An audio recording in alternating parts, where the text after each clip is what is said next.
What's up everyone, welcome back to a brand new video. During the last part, we saw a scenario where Buu actually won against everyone. Due to some quick thinking on his part, he prevented Vegeta from ever being a thing, allowing him to not only absorb Goku, but Vegeta too. With this amazing power, Buu was unstoppable, but he was surprisingly merciful with his power, although still not a great guy. And now the humans are trying to figure out a way to stop him. They want to get their friends back and kill Buu. We'll be seeing more of that in this video. For this video, let's set a like goal of 3,500 likes. Once we hit that, I'll continue with another part of the series and create the finale. Anyways, let's pick up from here. So as mentioned before, without Goku, there's not going to be Zamasu here. Sure, Zamasu would still watch the Universe 6 tournament and probably be a little bit pissed off at Buu using a god's power. But unlike Goku, Buu is never going to actually encounter him and fight him, and that hatred is never going to really expand. Most of Buu's win wasn't really from his god power either, it was a lot from his abilities too. But the god power did come into play, and as far as Zamasu knows, he might be an actual deity. Thankfully, Zamasu doesn't actually know that he has a Kai within him. If he did, then that would really piss Zamasu off. So, if one good thing comes out of the scenario, it's the fact that Trunks' timeline actually stays okay. He doesn't know of anything that's happening in the past, but hey, nothing happens with him, and everyone stays safe there. And this also means there's less chaos in the past too. Still chaos, but not as much as before. So without that arc, that leaves a lot of time after the Universe 6 tournament. Especially more time for the humans to reflect on everything. The humans are still racking their brains, trying to figure out a way to fix everything. But as far as they could tell, they're out of luck. Nothing they do can actually help. The obvious choice would be going for the Dragon Balls, but that's impossible. They can't go for Earth's Dragon Balls. Buu will know and he'll kill them. If they go for the Super Dragon Balls, that's pretty much impossible because they don't have the means of doing that. And if anything, that would probably piss off Beerus, and they were just used too, so it's not like they could even try that if they wanted or had the ability to. And they have considered using Namek's Dragon Balls, but Buu definitely would have thought of that. He is pretty smart after all. Especially if he notices a spaceship leaving Earth, he's probably going to know where it's headed. Remember, he has that clone of himself on Earth watching over everyone. And the humans have finally come to terms with this. They can't do this with a Dragon Ball, sadly. But that doesn't mean there isn't a way. The main issue here is their strength. They have no way of actually fighting Buu. But if they were able to find a way to become strong enough to face him, maybe, just maybe they could actually kill Majin Buu. Krillin suggests this idea, discussing it with the other humans. At first they think it's kind of a long shot, but Krillin begins explaining they might actually have the means of becoming stronger. They gotta use the Room of Spirit and Time, of course, and it's gonna take a lot of work and time. But who knows what their limits are? Maybe they could become strong enough to actually defeat Buu. And they could get other people to join them too. Krillin's already got 18 in the loops too. And she's actually been training quite a bit. But they also had another idea. Besides just adding 18 to their group, they need to add 17 as well. Maybe he can help. I mean, look at how strong 18 is. Who knows how powerful 17 is by now? Sure, this wouldn't guarantee their victory against Buu, but with 2 extra people on their team and a lot more fierce training, they might actually be able to figure out a way to win. They're able to track down 17, and it takes some convincing, but he eventually does join the fight against Majin Buu.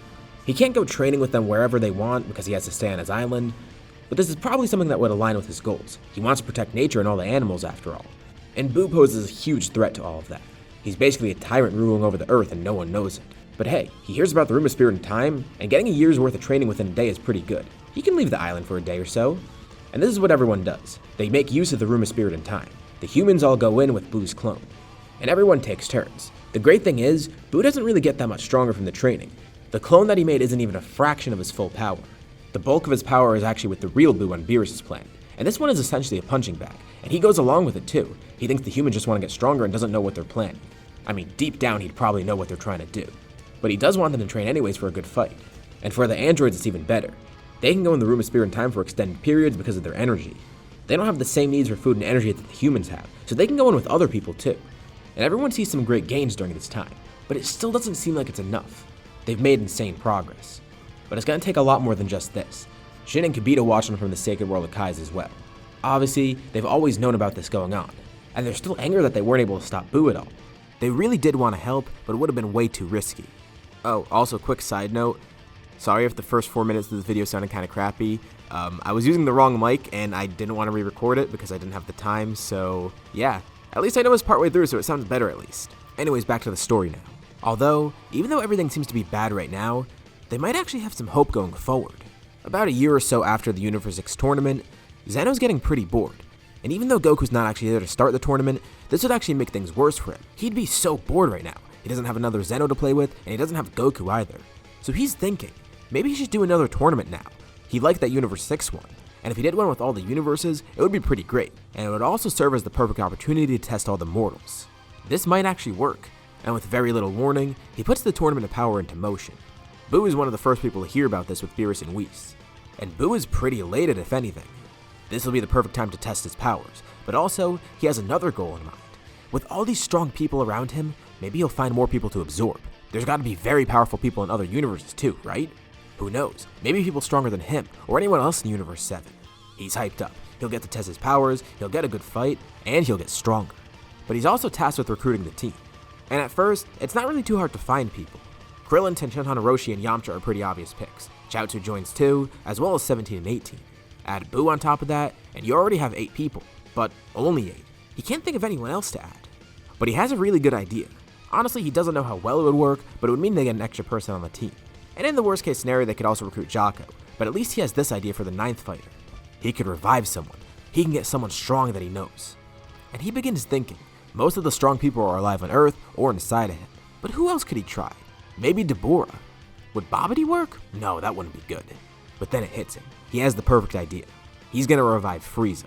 Sure, Frieza may have not been strong enough to actually face him before, but Frieza was still strong in his own right, and maybe he can convince him to come back. He doesn't know if he'd be able to convince Babidi or Deborah. I mean, they'd most likely hate him after all, and they wouldn't be that strong in comparison. But this might actually work. He's able to consult fortune teller Baba, and she is kind of terrified of Buu, so she goes along with it. Buu then goes to Hell and meets Frieza once more. Frieza is furious. He absolutely despises Buu, even more so than the Saiyans. And it's not just because Buu killed him before and completely embarrassed him, but it's also because Buu took what's his. Frieza wanted revenge on the Saiyans, and he couldn't get that. Buu absorbed them, and he is pretty much a Saiyan now after all. I mean, he has them inside of him. So if anything, Frieza actually views Buu in a worse light than he did the Saiyans. But this opportunity that he's given, he could be revived. That's too good to pass up. And also he begins scheming. If he is revived, who knows? Maybe he can get revenge against Buu like he wanted. The two continue discussing in Hell as Buu tries to convince him more and more. And meanwhile on Earth, Baba returns and goes to talk to Roshi.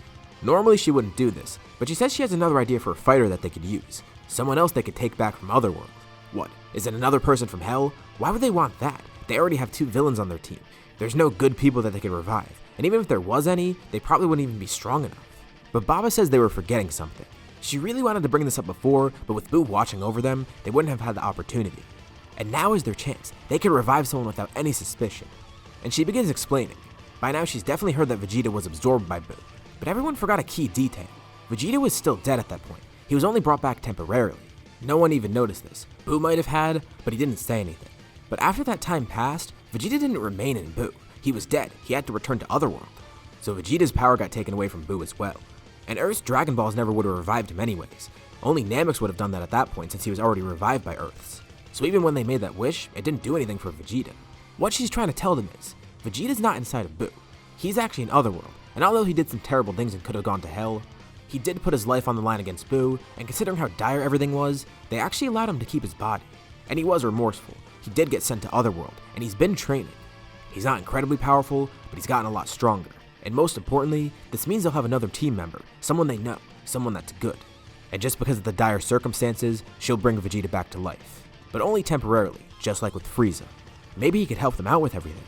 Buu returns from Hell with Frieza, and Krillin's disappeared. But after a few minutes or so, he comes back. Baba's with him, and he's with a very familiar face. While everyone was terrified before to see Frieza come back, they're elated to see who comes back next. Vegeta's standing there. And it leaves Buu and Frieza speechless. And it actually does make Buu a bit angry. Damn, this means they realize Vegeta's power was taken from him. But it doesn't matter. Vegeta's only going to be here temporarily, and even with him on their side, it won't make a difference. Buu is so strong now even without Vegeta's power. And hey, this means they have a 10th member for the team, so at least there's that. Vegeta's in a very weird position right now. First of all, because he's dead and he hasn't seen everyone in so many years. But also because there's 2 people he despises on the team, Frieza and Buu. But before everything begins, Krillin's actually able to pull both of them aside. Even though Frieza and Buu are both villains, that doesn't mean they're allies. Frieza hates Buu just as much as everyone else. And even though he loathes Vegeta and vice versa, they're both in a very similar situation. They both want to stop Buu somehow, and they're both dead essentially because of him. For the time being at the very least, they can put their feelings aside. They hate each other, but they hate Buu more. And Krillin acts as a mediator for this. Vegeta's in complete disbelief. He would have never in a million years thought that he'd team up with Frieza again. But they're working for a much larger cause, even if their motives afterwards would be very different. And after this, the tournament itself begins.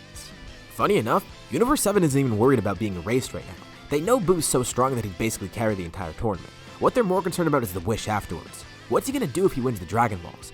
They need to stop him from doing that in any way possible. And that's pretty much the pact that they have with Frieza. All the good people on Universe 7's team and Frieza are working together. And right when they're about to eliminate someone, they'll be calling Vegeta in to finish the job. By doing this, they'll be giving all the eliminations to Vegeta. And hopefully, he can win MVP that way. They also come to learn that Vegeta's way stronger than he was before. I mean, he has been training non-stop in Otherworld after all. He's been there for so many years, and of course, he doesn't have god powers. But its base and his other forms have exploded in terms of power. Plus, he unlocked something brand new inspired by Kakarot. With all his time in Otherworld, Vegeta eventually did unlock Super Saiyan 3. And since he is still dead right now, energy is not a concern. And even if he were alive, this wouldn't be an issue. He's used this form so intensely that he's actually got a great control on it. You could even say he's mastered the power of it, using it at its full potential. It's what he likes to call Super Saiyan 3 full power. And yeah, he might not be as strong as some of the other people on the team, but he still is one of the strongest. And this really helps him in terms of getting eliminations. All the other gods take note of this too. It's almost like Universe 7 is working against itself. Like everyone is trying to compete with Buu. But they try and keep it subtle. If Buu notices, he's just gonna get pissed at them and try and knock them out of the ring. And afterwards he'll kill them. But quickly, all the other universes realize that Buu's gonna be a huge issue. Not only is he incredibly powerful, but his abilities are insane. Regeneration, healing, being able to split himself up, not having to worry about being tired out. Even his candy beam. And things are going well, but he can't really find anyone he wants to absorb. A lot of them seem pretty weak, but he knows he'll find a strong person eventually. And he does come across that person. It's Jiren. And he could tell, just from Jiren's presence, he's incredibly strong. And Buu begins scheming. If Jiren shows his full power, Buu doesn't know how well he'll fare against him. But Buu kinda wants that power for himself. And since Jiren's off guard right now, maybe, just maybe, he can land a sneak attack, absorbing Jiren and stealing all of his power. But first he's gotta make a plan. He's gotta feign weakness. He goes up to Jiren, ready to fight. And even though he might not win in his full power, he still heavily holds back, to make himself seem weaker than even before. This is mainly to drop Jiren's guard so he isn't using as much power. And he begins trading blows at Jiren. His attacks are doing nothing, but when Jiren hits, pieces of Buu are torn off. But instead of sticking them back to himself, Buu just regenerates. And he keeps those pieces all around the ring. Jiren might notice this, but it's not going to be any concern to him. He doesn't know that Buu can absorb people, so he doesn't know to look out for that yet. In another part of the ring, there's a clone of Buu fighting Hit as well. This is just what he wanted. And quickly, that clone of Buu absorbs Hit, trying to make it as subtle as possible, even throwing up a smokescreen so no one can see it. He absorbs Hit, then taking his powers. This Buu flies over to the other side of the ring to combine with the main Buu. No one's noticed Hit is gone yet. Jiren thinks he's just fighting two Buus now and doesn't really care. But something weird happens. He's then frozen in time. Buu is making use of Hit's powers. And quickly, Buu collects all of his pieces together. Jiren's still suppressed and frozen. And Buu then absorbs Jiren. It was the perfect strategy, and it works out just as he planned. Buu's outfit changes color. His aura flares up way beyond where it was before. And he smirks. Everyone else watches on in disbelief, and Champa then realizes that Hit is gone too. They tell Zeno to eliminate him, but this isn't cheating. He didn't kill anyone, and they're still in the ring. And Zeno thinks it's kind of fun too. Buu powers up, making use of Jiren's full power. His aura alone is enough to shake the ring. He then splits himself up into multiple parts, quickly going around, eliminating everyone else. The rest of the team doesn't know what's going on. Within seconds, every other person is knocked out of the ring, leaving only Universe 7. But the tournament's not over yet. Since Hit and Jiren weren't eliminated, this means Universes 6 and 11 are still in the ring technically, and until they're eliminated, Universe 7 can't win. This angers Buu. Just when he got a hold of his power, he has to get rid of it. But whatever. He jumps out of the ring, eliminating himself as well as Hit and Jiren, giving Universe 7 the win. And with Buu eliminated, this means he doesn't get the wish, and Vegeta ends up getting it, restoring the other universes. Things seem to be going well. They actually got what they wanted, even if it didn't go the way they intended. And once everyone's revived by the Super Dragon Balls, they return to their own universes, meaning Hit and Jiren aren't inside Buu. But this whole tournament, it gives Buu some ideas. After absorbing that power, he wants it back, and he wants more beyond that. The other universes are revived, which means he can attain that power once more. He's plotting again. He's gonna travel around all those universes, absorbing up as much power as possible. And by that point, he'll be enough to even surpass the Gods of Destruction, maybe even Zeno himself.